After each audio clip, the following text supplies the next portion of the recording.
Bismillahirrahmanirrahim. Assalamualaikum warahmatullahi wabarakatuh.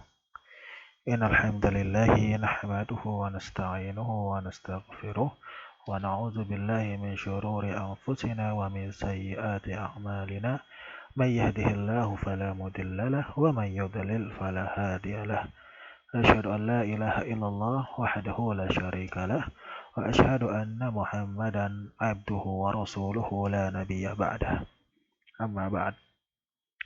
Baik, pelajaran kita hari ini adalah pelajaran Qawaid An-Nahwi, yaitu pelajaran tentang nahwu. Pada pertemuan yang sebelumnya kita sudah membahas tentang mubtada dan khabar, yang mana kita katakan bahwasanya mubtada itu adalah suatu kata yang berada di awal kalimat, sedangkan khabar itu adalah penyempurna atau yang memberi keterangan terhadap mubtada. Contohnya apa kemarin? Contohnya adalah kata-kata Muhammadun tabibun. Muhammadun tabibun. Kata-kata Muhammadun di sini berkedudukan sebagai mubtada, sedangkan kata-kata tabibun yang ada di sini berkedudukan sebagai khabar. Kenapa Muhammadun ini dikatakan sebagai mubtada? Karena sesuai dengan pengertiannya, segala sesuatu atau kata yang berada di awal kalimat maka itu disebut dengan mubtada. Begitu pula dengan tabibun. Kenapa dikatakan sebagai khabar? Karena kata-kata tabibun yang ada di sini menempatkan posisinya sebagai penerang atau pemberi keterangan terhadap mubtada. Jadi kata tabibun ini adalah khabar, sedangkan Muhammadun ini adalah mubtada, ya. Nah, sekarang yang kita pelajari pada pertemuan kali ini adalah macam-macam khabar. Macam-macam khabar. Baik. Sekarang kita akan pelajari macam-macam khabar. Baik, khobar itu sendiri dibagi menjadi dua. Ada khobar yang berbentuk isim, ya. Ada khobar yang berbentuk jumlah. Apa maksudnya, Ustadz? Khobar yang berbentuk isim ini biasanya terdiri hanya dari satu kata. Sedangkan al-khobar berbentuk jumlah itu terdiri dari lebih dari satu kata. Bisa jadi dia terdiri dari dua kata atau lebih. Ya, satu ulangi lagi, khobar itu terdiri dari isim, bisa juga terdiri dari al-jumlah. Yang dimaksud dengan isim di sini adalah terdiri dari satu kata, sedangkan khobar yang berbentuk jumlah itu terdiri dari dua kata atau lebih. Nah, khobar dalam bentuk jumlah itu dibagi menjadi tiga lagi. Ada yang berbentuk jumlah ismiyah atau al-jumlah al-ismiyah, ya, sebagaimana yang telah kita katakan atau yang telah kita pelajari bahwasanya al-jumlah itu ada jumlah ismiyah, ada jumlah fi'liyah, ada namanya dengan syibhul jumlah. Jumlah ismiyah bagaimana contohnya? Contohnya seperti yang ada di buku, al-ilmu nurun. Ini dikatakan sebagai al-jumlah ismiyah. Kenapa dikatakan sebagai jumlah ismiyah? Karena kalimat ini diawali oleh isim. Mana isimnya? Yaitu al-ilmu. Dan nanti juga ada khobar yang berbentuk al-jumlah al-fi'liyah. Gimana maksudnya?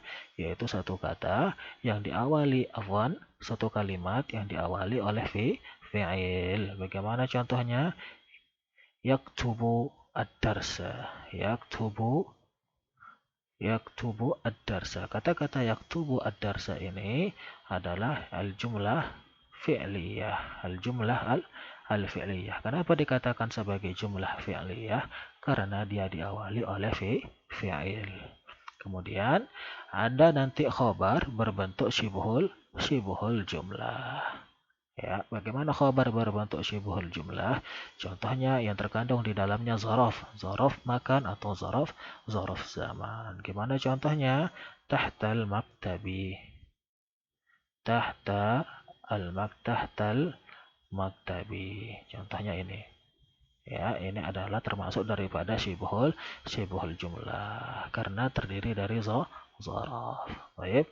Nah, sekarang kita akan pelajari satu-satu khobar yang berbentuk isim dengan khobar yang berbentuk al-jumlah al-ismiyah, khobar yang berbentuk al-jumlah al-fi'liyah, dan khobar yang berbentuk al-jumlah atau syibhul jumlah. Baik.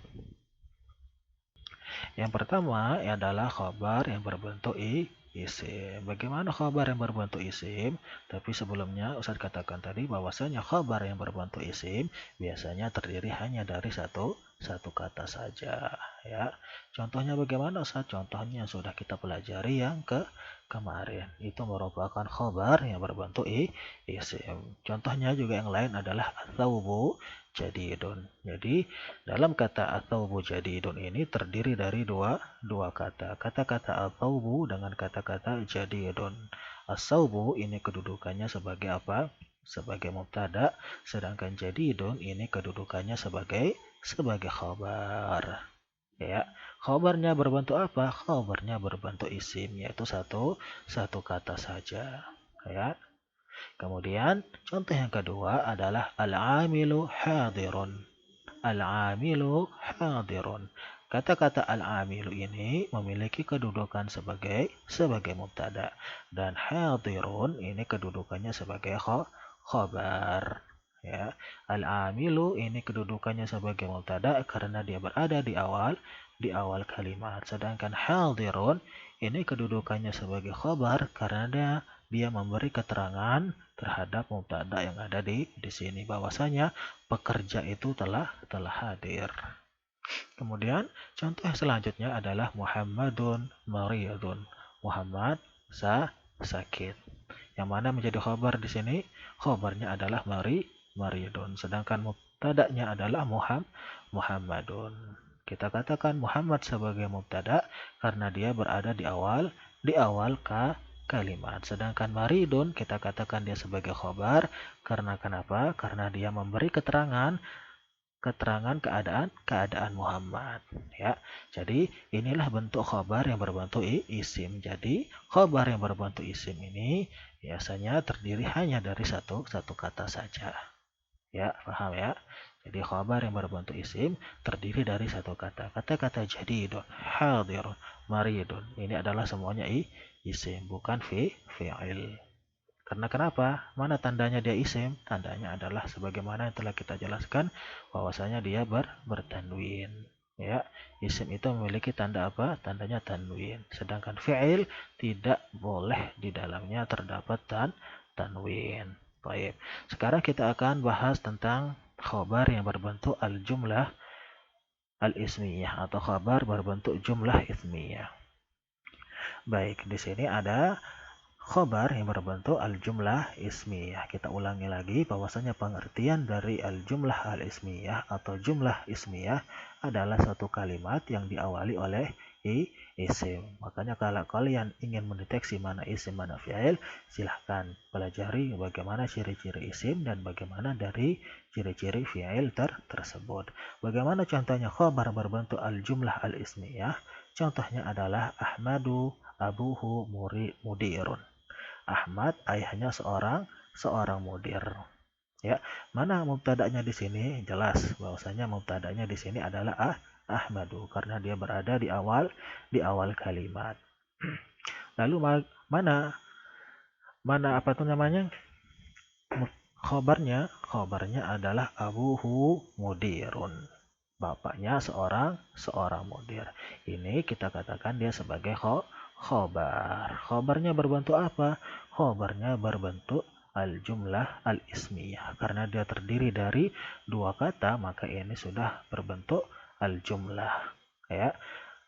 Dan dia diawali oleh isim. Maka ini dikatakan bahwasanya khobarnya berbentuk al-jumlah al-ismiyah. Ya, jadi jelas di sini ya, Ahmad ini kedudukannya sebagai khabar mubtada dan abuhu mudirun ini kedudukannya sebagai khabar. Baik, selanjutnya kita akan berlanjut ke contoh yang kedua. Al-ustazu ilmuhu kathirun. Ustadz itu memiliki ilmu yang banyak. Nah, di sini mana dia sebagai mubtada? Yang berkedudukan sebagai mubtada di sini adalah al-ustadzu. Sedangkan dari ilmuhu kathirun, ilmunya banyak, ini berkedudukan sebagai khobar atau berkedudukan sebagai yang memberitahu keterangan si ustadz tadi. Ya, jadi jelas di sini bahwasanya yang berkedudukan sebagai khobar adalah ilmuhu kathirun. Dan khobarnya ini terdiri dari dua kata. Ilmuhu kathirun dan diawali oleh isim. Makanya khobar ini berbentuk al-jumlah al-ismiyah. Ya, abuhu mudirun ini termasuk jumlah ismiyah. Ilmuhu kathirun ini termasuk jumlah ismiyah. Karena apa? Karena dia diawali oleh isim. Ya, baik. Kemudian contoh yang selanjutnya an-najahu asasuhu al-amalu. Kesuksesan itu fondasinya adalah bekerja. Lah, di sini mana yang kedudukannya sebagai mubtada yaitu an-najahu. Karena apa? Karena dia berkedudukan sebagai mubtada karena dia berada di awal kalimat. Lah, lalu bagaimana khabarnya? Khabarnya adalah asasuhu al-amalu. Khabarnya adalah asasuhu al-amalu. Ya. Jadi ini memberikan keterangan bahwasanya dengan bekerja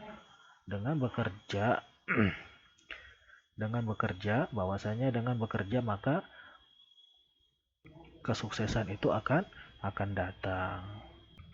Bentuk khabarnya di sini adalah al-jumlah ismiyah asasuhul amalu. Asasuhul amalu ini diawali oleh isim, makanya ini dikatakan sebagai al-jumlah al-ismiyah. Baik. Nah, sekarang kita akan melihat bagaimana contoh daripada khabar yang berbentuk al-jumlah al-fi'liyah. Baik. Khabar yang berbentuk al-jumlah al-fi'liyah atau suatu kata yang diawali oleh fi'il adalah contohnya bagaimana? Muhammadun kharaja minal baiti. Muhammad keluar dari rumah. Yalah, yang di mana? Mana bertindak sebagai khabar? Mana yang bertindak sebagai mubtada? Yang bertindak sebagai mubtada itu adalah Muhammadun. Kharaja minal baiti. Kharaja minal baiti ini kedudukannya sebagai khabar, ya. Kedudukannya sebagai khabar. Bagaimana bentuk khabarnya? Bentuk khabarnya adalah al-jumlah al-fi'liyah. Ya, kenapa kita katakan itu sebagai al-jumlah al-fi'liyah? Karena dia diawali oleh fi'il. Kharaja ini adalah fi'il yang artinya keluar. Ya. Kemudian lanjut ke contoh berikutnya. Al-ustadzu ya'kulu al-khubza. Ustadz makan roti. Ya, ustadz itu makan roti. Al-ustadzu ini kedudukannya adalah sebagai mubtada. Sedangkan ya'kulu al-khubza ini adalah kedudukannya sebagai khobar. Ya, kenapa ini kedudukannya sebagai khobar? Karena dia memberi keterangan bahwasanya ustadz itu sedang makan roti. Ya, jadi bentuk khobarnya di sini adalah apa? Bentuk khabarnya di sini adalah al-jumlah al-fi'liyah. Kenapa kita katakan itu jumlah fi'liyah? Karena dia diawali oleh fi'il, maka dia dikatakan sebagai al-jumlah al-fi'liyah. Ya'kulu ini adalah fi'il, yang mana artinya adalah makan. Kemudian kita lanjut ke contoh berikutnya. Rabbuka yakhluqu ma yasha. Tuhanmu menciptakan sesuai yang dia hendaki. Kata-kata rabbuka di sini memiliki kedudukan sebagai mubtada, sedangkan kata-kata yakhluqu di sini adalah memiliki kedudukan sebagai khabar. Ya, sebagai khabar. Bagaimana bentuk khabarnya? Khabarnya berbentuk al-jumlah al-fi'liyah. Dari mana kita tahu dia berbentuk al-jumlah al-fi'liyah? Karena dia apa? Diawali oleh fi'il. Yakhluqu ini merupakan fi'il yang artinya adalah menciptakan. Ya, jadi ini adalah contoh-contoh yang dimana khabarnya berbentuk al-jumlah al-fi'liyah. dia terdiri dari beberapa kata atau dia terdiri dari lebih dari satu kata, kemudian dia diawali oleh fi'il. Ya. Nah, kemudian sekarang kita akan melihat contoh bagaimana contohnya khobar yang berbentuk syibhul jumlah. Khobar yang berbentuk syibhul jumlah adalah contohnya seperti al-hadiqatu amamal manzili. Tanaman itu terletak di depan. Amamal ini artinya di depan, al-manzili artinya di rumah. Tanaman itu di depan rumah. Kata-kata al-hadiqatu di sini ya berkedudukan sebagai mubtada karena dia berada di awal kalimat. Kemudian kata-kata amamal manzili ini berkedudukan sebagai khobar. Ya, khobarnya berbentuk apa? Khobarnya berbentuk syibhul jumlah. Kata-kata amama ini merupakan salah satu syarat daripada syibhul jumlah. Ya. Kemudian contoh yang kedua, al-qurratu tahtal maktabi. Bola itu di bawah al-maktabi meja. Bola itu di bawah meja. Kata-kata al-qurratu di sini ya berkedudukan sebagai mubtada. Sedangkan kata-kata tahtal maktabi yang ada di sini berkedudukan sebagai khabar. Bagaimana bentuk khabarnya Ustaz? Bentuk khabarnya adalah syibhul jumlah. Karena tahta ini merupakan zarful makan. Baik. Kemudian contoh yang lain adalah Zaidun fid dari. Zaidun di dalam rumah. Ya, Zaidun di dalam rumah. Kata-kata Zaidun di sini memiliki kedudukan sebagai mubtada karena dia di awal kalimat. Sedangkan kata-kata fid dari di sini memiliki kedudukan sebagai khobar. Kenapa dia dikatakan sebagai khobar? Karena dia memberikan keterangan bahwasanya Zaidun itu di dalam rumah. Jadi predikat kalau dalam bahasa Indonesianya ya yang memberikan keterangan kepada subjek. Ininya dikatakan sebagai subjek, ininya dikatakan sebagai predikat. Ya, bagaimana bentuk khabarnya Ustadz? Bentuk khabarnya adalah syibhul jumlah yaitu ada harful jarnya.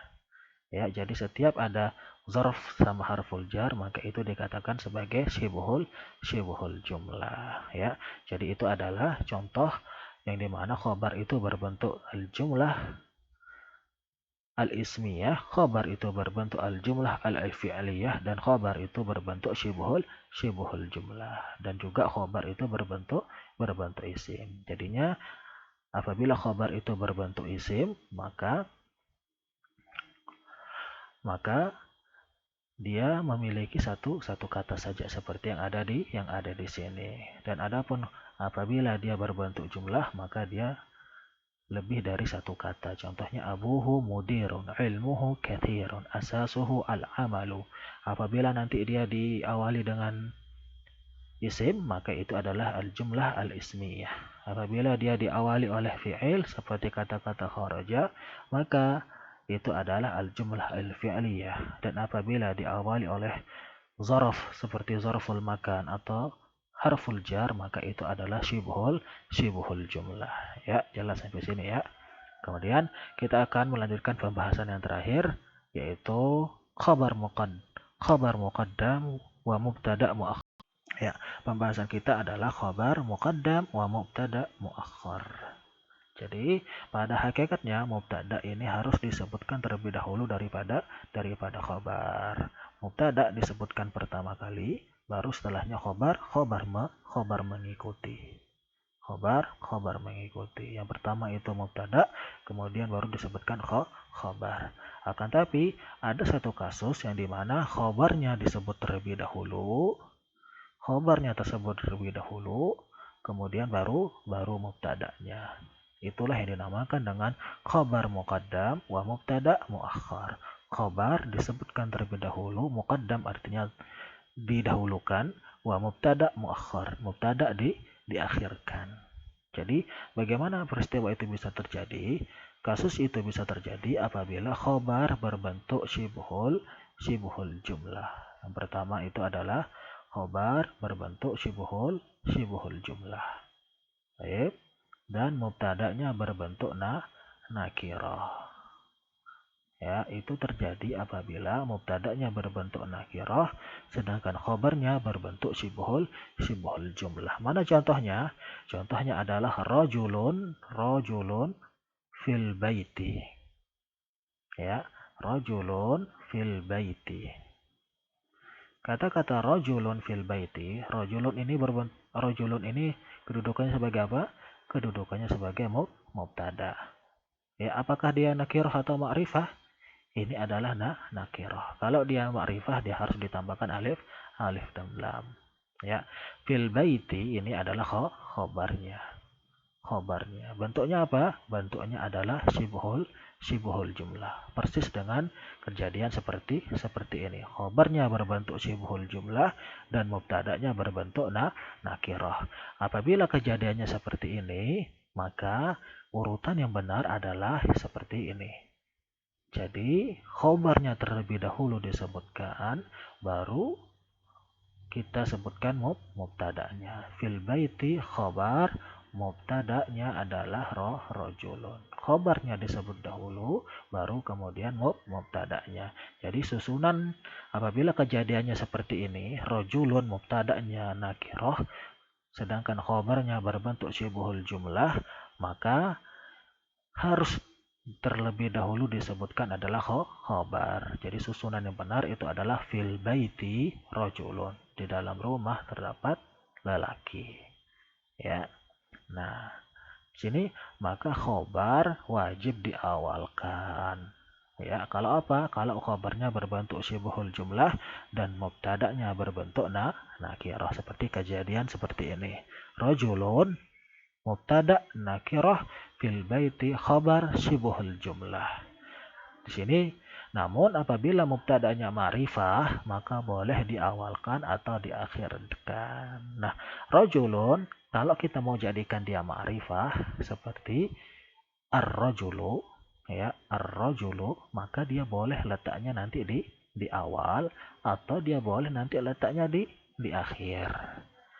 Boleh diawalkan dan boleh diakhirkan. Jadi kalau mubtada'nya ini berbentuk ma'rifah dengan ada alif lamnya, maka nanti mubtada'nya boleh letaknya di awal seperti ini atau boleh letaknya di akhir seperti ini. Namun apabila nanti mubtada'nya nakirah tidak memiliki alif lam, maka dia wajib diakhirkan. Fil baiti rajulun. Ya. Namun apabila nanti khobarnya berbentuk ma'rifah, maka dia boleh di awal ar-rajulu fil baiti ini boleh atau fil baiti ar-rajulu juga boleh. Ya, namun kalau seperti ini rajulun fil baiti maka ini tidak boleh. Yaitu maksudnya khabar muqaddam wa mubtada muakhar. Jadi ini adalah rumusnya kapan itu mubtada bisa diakhirkan dan kapan itu khabar bisa dimajukan. Baik. Untuk pelajaran nahwu cukup sampai sini aja dulu. Ya, adapun yang perlu dicatat silahkan dicatat semampunya dan apabila ada pertanyaan silahkan dicatat pertanyaan tersebut dan kita akan pelajari sama-sama ketika pembelajaran evaluasi mendatang. Baik, demikian. Subhanakallahumma wa bihamdika asyhadu an la ilaha illa anta astaghfiruka wa atubu ilaik. Assalamualaikum warahmatullahi wabarakatuh.